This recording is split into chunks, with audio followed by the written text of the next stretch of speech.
Hey everyone, welcome back to the channel. My name's Kevin. In case you're just joining in, I am basically chronicling my ownership of my 2023 Chevy Colorado ZR2. I formerly owned a 2022 Ford F-150 Lariat Power Boost, obviously a full-size truck, so I made the move to a mid-size truck, mostly out of the fact that the full-size trucks have gotten just outrageously expensive. And quite honestly, I can get by with a mid-size truck for what I need it for. I really don't necessarily do any towing, and just need the utility of the bed. For example, I work in the alcoholic beverage industry, and over the course of the last 2 weeks, I've needed to tote around over 40 cases of wine. And doing that in an SUV is a multiple trip affair, but I can knock that out in one trip with this truck, which is really nice. The only thing I do need to get is a bed cover. Anyway, this week's video is all about the 5 things that I love about this truck. And this is going to be specific to me. Obviously, any top 5 lists on any of these things are going to be specific to the person who owns it and their past experience. So take all this with a grain of salt. Your list may be completely different, or maybe a lot of the same things. Nothing here is necessarily going to be really revolutionary to the normal list of things that people like about vehicles, but specific to me. And then I also have, in addition to my 5 top likes, I do have one bonus like that I will share at the end, which, stick around and check that one out. All right, so number 1 thing that I love about this truck is flat out the looks. I mean, when you met your husband or your wife, at least for me, you had to like the way that person looked. My wife had a great butt. Let's just call it what it is. And I really, I started talking to her because I liked the way that her butt looked. She knows that. That's not a secret. And I just love the way this truck looks. It just looks mean. It's got a great stance. And that's okay to like something just by the way it looks. It obviously, when you dig deeper into it, you have to know that the truck has a great personality, which my wife does. Referring back to that relationship. But, there's other things that you like about it, and you find out that it's a great fit for you as you do more research or you go on more dates or whatever. All right, so number 2, what I like about this truck is that it has a 3-inch lift from the factory. So the regular Chevy Colorado is still a great vehicle. Even the base work truck, I think, for some people could be an amazing truck, as long as the reliability holds. And I know there's a lot of people that, will trash the reliability of, Chevys and Fords and whatnot. And I had a horrible reliability experience with the Ford, which is why I got rid of my F-150. But if you take that out of the equation, I think on paper, these trucks have a lot to offer. The Trail Boss can be a great option for someone who wants something that's a little bit more lifted. It's not quite as high as this truck. This is 10.7 inches of ground clearance, and I think the Trail Boss is closer to 9, which has 2 inches of lift from the regular Colorado. But the fact that many people, when they get their trucks, they lift them. They put a spacer lift kit on there, and they put larger tires on there. This already comes with 33-inch tires, mud terrains or maximum traction, whatever you want to call them. In this particular case, that's debated. But basically, it's a nice thing to know that it's warranted from the factory, and you're not going to have an issue, take it in, and go, oh, I'm having an issue with suspension. And then they go, well, you modified your truck, so it's not covered by warranty. Guess what? You're gonna have to pay for it. So it's just nice. That's a great thing about this truck, and even the Trail Boss too, is that you get the lift, and it's fully warranted.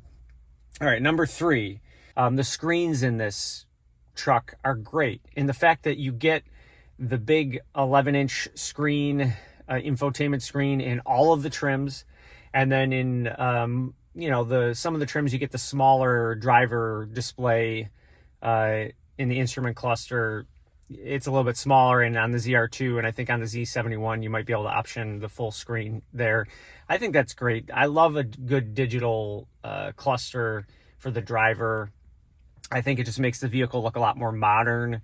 You know, granted, maybe the analog displays are a little bit more, I don't know, if there was something wrong with the screen where it kind of blanked out and you didn't have access to it, you wouldn't know how fast you were going. You wouldn't know certain other, you know, things about the oil temperature, transmission temperature, and all that stuff. So that could be a bad thing, I guess. The analog gauges might be a little bit more reliable, but I think that the screens make this truck look very modern on the inside, and it doesn't make it seem, even on the lower trims, even having the smaller driver display, I don't think it makes this truck look cheap in any way in terms of the technology of the screens. I think the resolution is great. The camera resolution is awesome on this. So that's kind of tied into the infotainment, although it's a separate thing. So it's not necessarily separate but it is nice to have the 360 cameras on this for parking, you know, make sure you're parking straight in lines. It's not necessarily as big as a full-size truck, but it's still nice to have, especially for those of the people that are taking this off-road, to have the front-facing cameras. And then you can also option the underbody cameras on this truck as well too. So number 3 was definitely the screens. I had to mention that as one of my likes. Number 4, the tailgate. It's pretty cool. I know that there's no other truck that has that little in tailgate storage feature.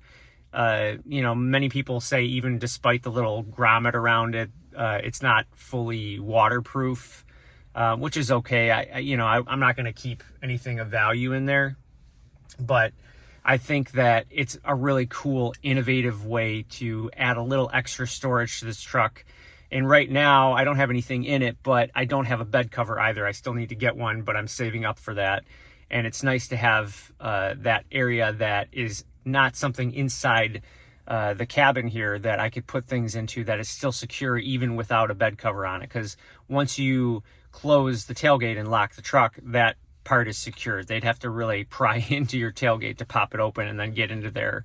But it's a good place to store some things that are okay to get wet. Some, tow straps or maybe even some jumper cables, although that has a little metal on it and could rust eventually. So you may want to be careful with stuff like that. But, towels and other things that aren't super important that you could put in there. And obviously also the feature that where you could actually use that and throw some ice in there, and during a tailgate you could put some drinks in there if you wanted to, which is kind of cool. So I think that's pretty cool. Number 5, the driving position, and the fact that even though this is a mid-sized truck, some people, the Honda Ridgeline, I would admit, is a vehicle that drives a lot more like an SUV in the suspension, and it's not necessarily a body-on-frame vehicle like many trucks. This is a truck that's still, even though it's mid-size, it's not much smaller than the full-size trucks, and it still feels like you're driving a truck, which I think is important to a lot of us who kind of caught that truck bug where you drove one and you're just like, I love the driving positions. I love the fact that it's a little bit bouncy and it still feels like a truck. So I think that is a like specific to me and maybe a lot of other people who are afraid to downsize, but like me, I kind of had to based on the cost of full-size trucks and the features that I wanted. And the fact that downsizing to a mid-size truck is not necessarily as much of a compromise as you would think. When I test drove this truck, it was like, oh yeah, this still feels like a truck. This is cool, but it is more nimble than a full-size truck. You do notice it when you're maneuvering it in parking lots, pulling it into your driveway. I don't have a garage, but I know that this truck will fit in most people's garages. I shouldn't say that. I do have a garage, but it's not big enough to fit a vehicle in, except for maybe a Miata. But we use it just as basically a storage shed. Anyway, that was a great thing that I liked about this truck. When I first got into it, I was nervous. I'm like, oh man, I want a truck, but I can't necessarily afford you know, something that is, you know, in the $60,000 range right now. So this was a great surprise for me. All right, so we're getting on to the end of the video, and I promised you a bonus like about the truck.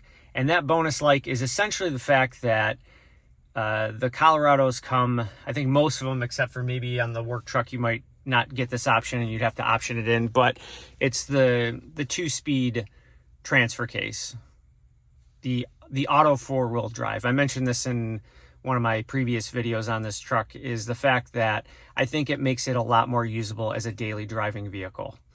The auto 4-wheel drive where I'm at is invaluable. On the road surfaces during the winter, you know, where you could have snow any given moment from a snow drift on the road, that the plows took care of it first, but then the winds just blew some snow back onto the roads and it's covered, and you're just more sure-footed. Obviously, you can still slip, but it gives you more of an opportunity to recover if that slippage does happen, because it's going to engage the front wheels automatically without you having to keep it in 4 high and lose the turning radius, and possibly, you know, you can travel at a higher rate of speed with the 4 auto and not do as much damage, because you're not really supposed to travel at super high speeds with the 4 high.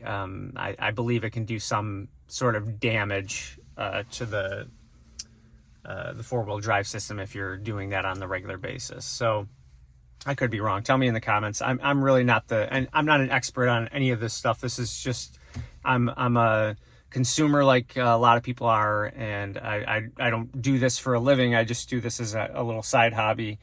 By the way, please like and subscribe. I'm trying to get to 1,000 subscribers so that maybe YouTube would start paying me a little bit of money from the ad revenue. You don't get paid until you get to 1,000 subscribers, and then obviously you have to have a certain number of watch hours, which by that time I should have that as well too. But anyway, that's pretty much it for the video.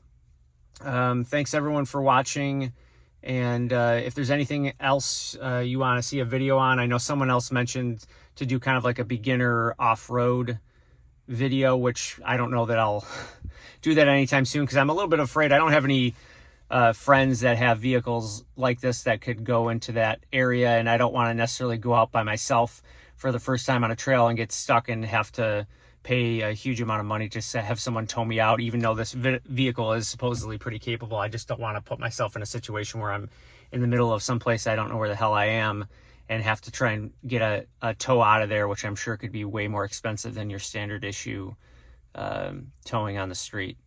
But yeah, thanks again for watching, and I'll see you guys next week, Saturday, in the next video.